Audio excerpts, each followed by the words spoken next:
టాలీవుడ్లో మెరుపు అందాలతో దాడి చేసి కుర్రాలకు మత్తెక్కించిన వయ్యారి భామలు కాలక్రమేణా కనుమరుగైపోయారు. అందులో ముఖ్యంగా చెప్పుకోవాల్సిన హీరోయిన్ షీలా కౌర్. పోవే ఉన్నాకగా అనే తమిళ సినిమాలో 1996లో వెండితెరకు పరిచయం అయింది ఈ భామ. ఇక అప్పటి నుంచి తమిళంలో వరుస సినిమాలతో బిజీ అయిపోయింది. 2006లో సీతాకోకచిలుక అనే సినిమా ద్వారా తెలుగు ప్రేక్షకులకు దగ్గరైంది. ఆ తర్వాత మంచు మనోజ్తో రాజుబాయ్, హలో ప్రేమిస్తారా, పరుగు సినిమాలతో మంచి గుర్తింపు తెచ్చుకుంది. ముఖ్యంగా పరుగు సినిమాలో అల్లు అర్జున్ సరసన నటించి మంచి క్రేజ్ను సంపాదించుకుంది ఈ అమ్మడు. ఇక ఆ తర్వాత జూనియర్ ఎన్టీఆర్తో అదుర్స్, రామ్తో మస్కా సినిమాల్లో నటించింది. ఎందుకో కానీ ఈ పాపకి ఆ తర్వాత ఆఫర్లు రావడం తగ్గిపోయాయి.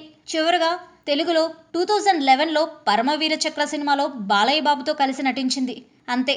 అప్పటి నుంచి ఇప్పటి వరకు ఈ పాపకి సరైన స్క్రిప్ట్ రాలేదని రెస్ట్ తీసుకుంటుంది. ఇప్పుడు తాజాగా మళ్ళీ బాలీవుడ్లో ఒక ప్రముఖ ఛానల్ తీసే సీరియల్లో నటించేందుకు ప్రయత్నాలు చేస్తున్నట్లుగా సమాచారం. ఇక ఇదే కోవలో మరో తార కూడా తెలుగు తెర నుంచి దూరంగా వెళ్ళిపోయింది. లీడర్ సినిమాతో తెరంగేట్రం చేసిన రీచా గంగోపాధ్యాయ అభినయంతో, అందంతో కుర్రాలకి మంచి కిక్నే ఇచ్చింది.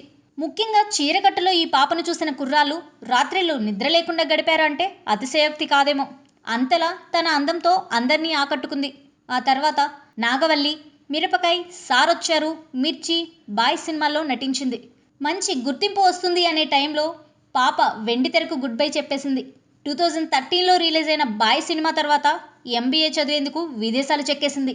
మళ్ళీ తిరిగి 2017లో ఇండస్ట్రీలోకి వస్తానని చెప్పినా కూడా ఇప్పుడు ఈ పాప వస్తే మళ్ళీ ఎలా నిలదొక్కుంటుందో చూడాలి. ఇక తెలుగు తెరకు అలా మొదలైంది సినిమాతో పరిచయమైన కృతి కర్బందా కూడా టాలీవుడ్లో సినిమా చేసి చాలా కాలం అయింది. 2015లో వచ్చిన బ్రూస్లీ సినిమాలో రామ్ చరణ్కి అక్క పాత్రలో నటించిన ఈ పాప తర్వాత బాలీవుడ్లో పాగా వేసింది. తీన్మార్లో పవన్ కళ్యాణ్తో, ఒంగోలు గిత్త సినిమాలో రామ్తో, ఓం సినిమాలో కళ్యాణ్ రామ్తో నటించి మంచి గుర్తింపు తెచ్చుకుంది ఈ పొడుగు కాల సుందరి. ఇటీవల రాజ్ రీబూత్, అదితి ఇన్ లండన్ లాంటి హిందీ సినిమాల్లో నటించింది.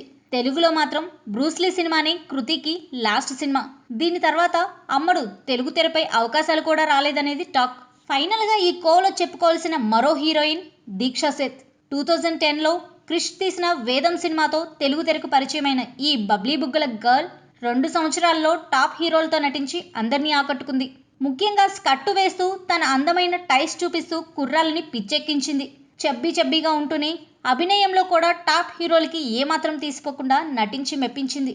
మిరపకాయ సినిమాలో రవితేజతో, వాంటెడ్ సినిమాలో గోపీచంద్తో, రెబల్ ప్రభాస్తో నటించింది. ఈ సినిమాలు దీక్షకి మంచి గుర్తింపుని తెచ్చిపెట్టాయి. 2012లో విడుదలైన రెబల్ సినిమా దీక్షకి తెలుగులో ఆఖరి సినిమా. ఆ తర్వాత ఈ పాప బాలీవుడ్లోకి అడుగులు వేసింది. లేకర్ హమ్ దివానా దిల్ అనే సినిమాలో నటించింది. ఈ సినిమా ఫ్లాప్ అవడంతో అక్కడ అవకాశాలు రాలేదు. దాంతో జగ్గుదాదా అనే కన్నడ సినిమాలో నటించింది. మళ్ళీ సాత్ కథం అనే సినిమా హిందీలో చేసి పూర్తిగా తెరమరుగైపోయింది. ప్రస్తుతం టాలీవుడ్ నుంచి పిలుపు ఎప్పుడు వస్తుందా అని వెయిట్ చేస్తుంది ఈ బబ్లీ పాప. Like and subscribe Eagle Media Works.